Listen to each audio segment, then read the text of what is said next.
Hello and welcome to Defense India podcast. And before we start this video, please do like, share, and subscribe to the channel.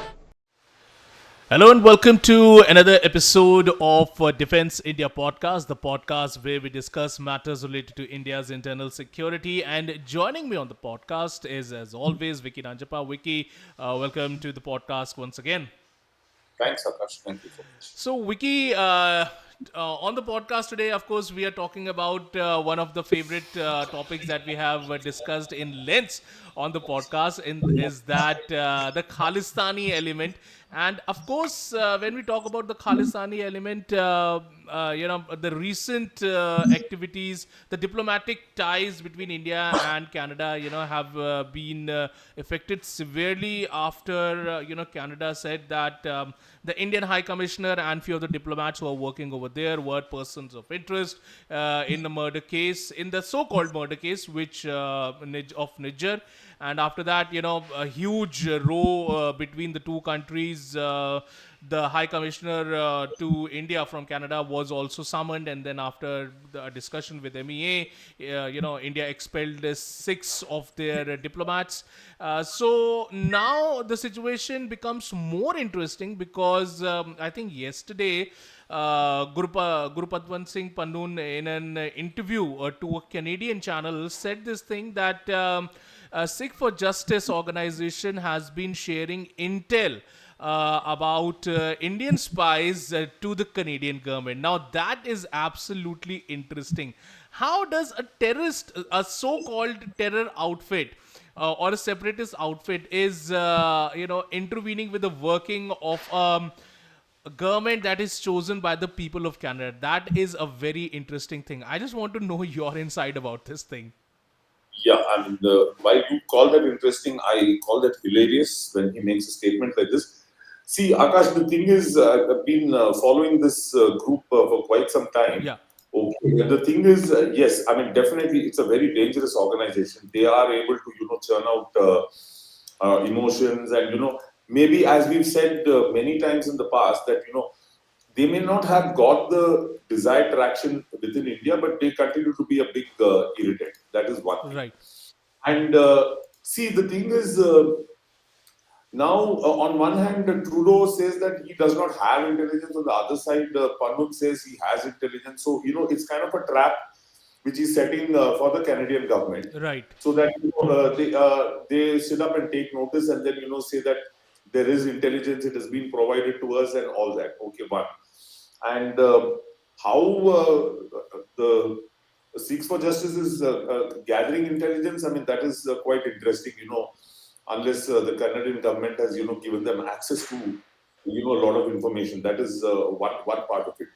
I think this is just, a kind of grandstanding which this Pannu is trying to do and, trying to, grab certain eyeballs so that but one thing is there, Akash. The thing is, if you look at India-Canada ties, since Trudeau has come in and kind of this one, what is that, backing is given these Sikh separatists. If you notice that earlier the relationship, the diplomatic ties were uncomfortable. Today it's bad, actually. Oh, right. And that is what these elements have, basically tried to do and, succeeded to a large extent.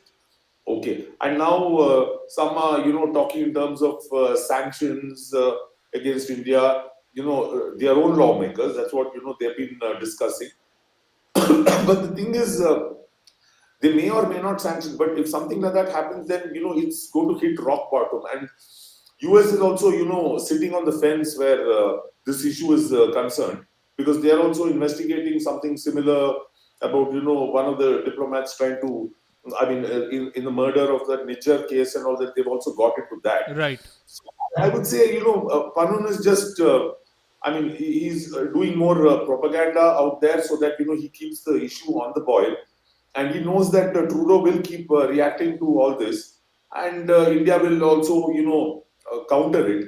So he's basically, at the end of it, if I look at it, he's getting what he wants as of now. Right. And is the relations extremely uncomfortable between the two countries. Right. Because ideally, what India has only asked for is the extradition of these people who, pose a threat to India. Right. Because you see, uh, he's not just operated in India, but so many cases of Hindu temples being desecrated. Those so-called thousand referendums which is held in Australia, England, and Right. then and as well as Canada and the US. So these are all have become real irritants, and I mean when there are so many other things to do, I don't understand. Trudeau for the sake. I mean these people whom he's trying to protect actually matter to him in about 25 constituencies out there. And that's all he's looking at it. He's not thinking of the implications it could have on the diplomatic ties, and he's really not bothered. It can affect trade between the two countries, a lot of bilaterals between the two countries, but he's again, just thinking of his seat being safe at home, and he's ready to go to any extent to keep that safe.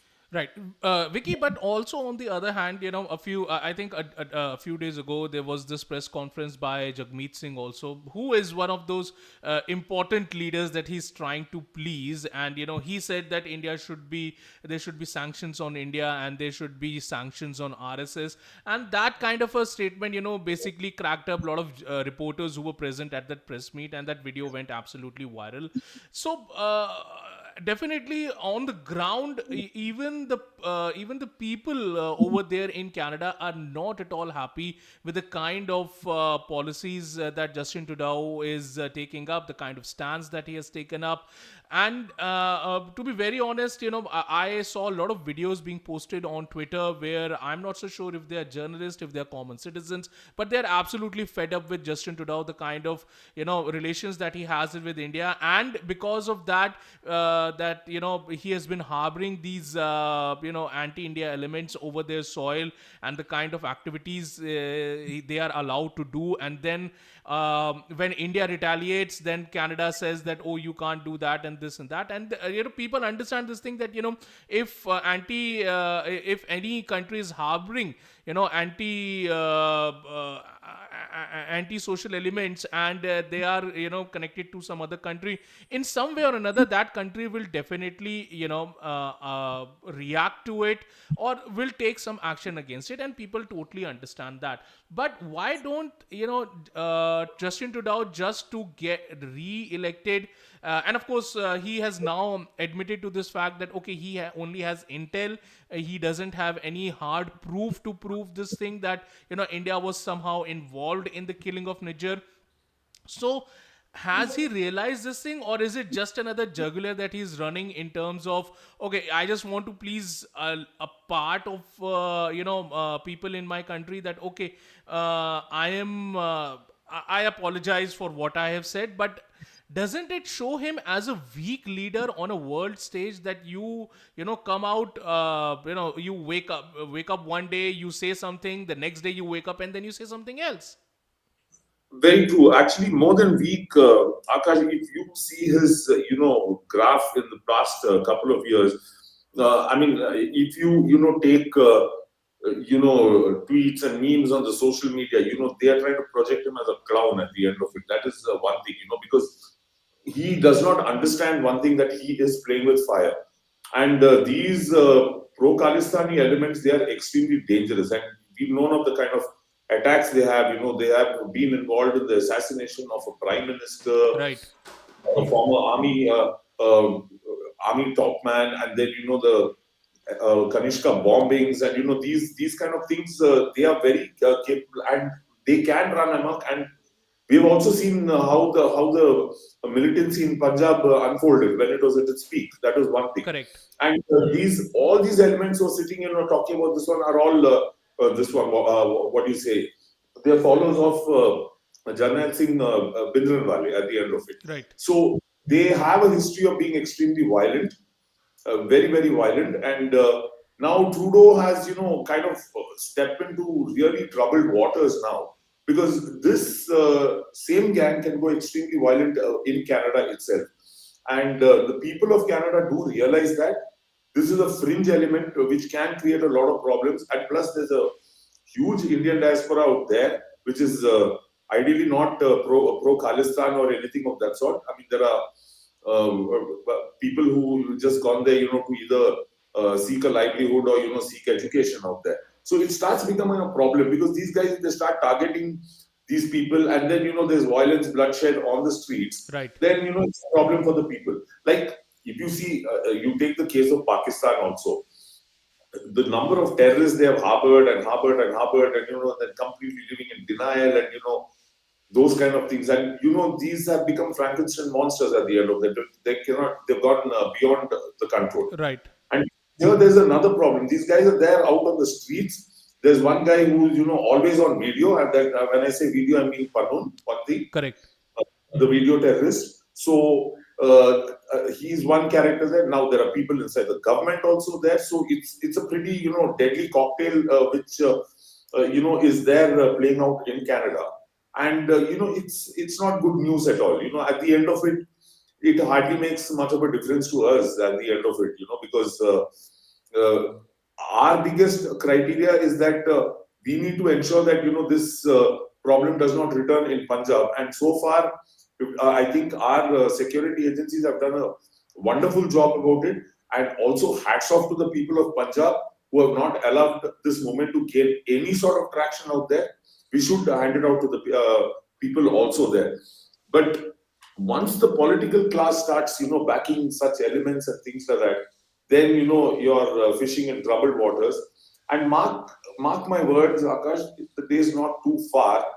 If Trudeau doesn't clean up his act and acknowledge that this is a problem, and just continues to do this for the sake of his politics, he's putting his entire nation into danger. Exactly, Vicky. And of course, India, has been on the receiving end of, the kind of amok these guys can run. We have seen in the 80s and the 90s the kind of, terror that they can run. And of course, it's not, and I think people of Canada do realize it. And people from India who went to Canada, who have, feel the burnt of the Khalistanis in Punjab, they also know that what are these people capable of. And definitely, I think the Canadian government should be a little bit more worried about their own people rather than playing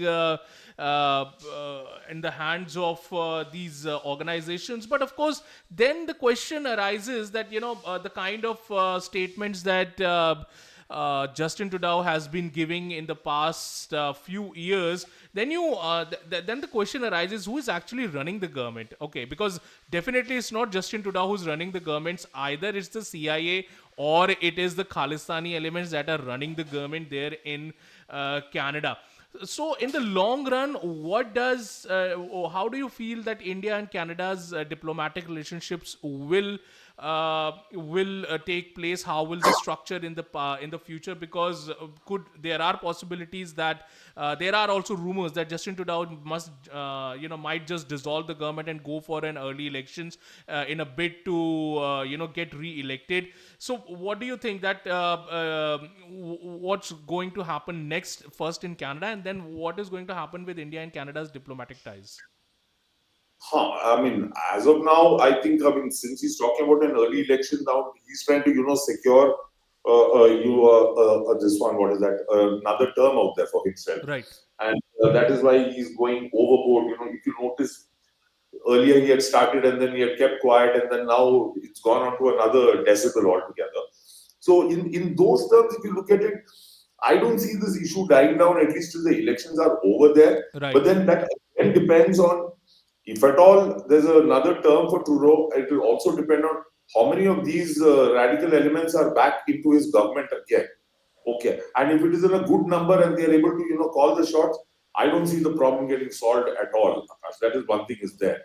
I do not, absolutely don't see it this way. I see the ties only souring further and further and further. So a lot depends on that. If he's calling for an early election, and the result of that will determine everything, what it is for the people of Canada, as well as, what ties he will be sharing with India. There's a good chance that, if he's re-elected, and the very few people in his government who are, so very few people in his government who are these pro-Khalistan elements. Then I think, there may be a little bit of, change in thinking by Justin Trudeau, saying that, I'm not dependent on these people, so now let me, just let it be business as usual. But If you have him re-elected and you have these same people there in that much number, then I don't see anything changing at all.